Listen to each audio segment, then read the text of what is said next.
Mtazamaji, umeona huyu ni kibaka na moja kwa moja bwana kubwa inabidi twende polisi.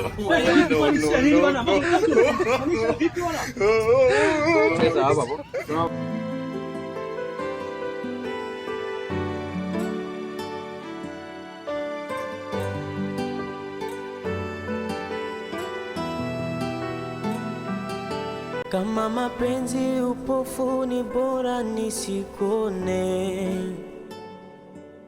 Kama mapenzi ni hivi ukae mbali nami. Kama mapenzi upofu ni bora nisikone. Kama mapenzi ni hivi ukae mbali nami. Nilijua ndoa ni raha, kitu cha thamani, kumbe kizaza hakuna mani.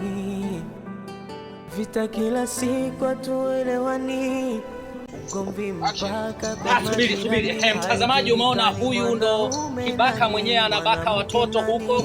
Mtoto amembaka mpaka mtoto amekufa, na pia nimesikia ananyandua wazee. Kwa wewe bibi ukijipitisha kwa huyu anakunyandua mpaka kizazi kinatoboka kweli kweli. Sasa kwa nini tuko na mtuhumiwa? Muonyeshe, angalia limekuwa lihoga kweli kweli. Rudia, una kwa kwenda mchenzi mkubwa umeshakamatwa. Wewe kutokana na kesi ulionayo inabidi ukahukumiwe jela. Mchenzi wewe, tulia wewe, mchenzi mpuuzi mkubwa. God have mercy upon us. Angalia mchenzi mwenyewe ndo huyu, mpuuzi mkubwa. Haya, inabidi twende polisi. Twende.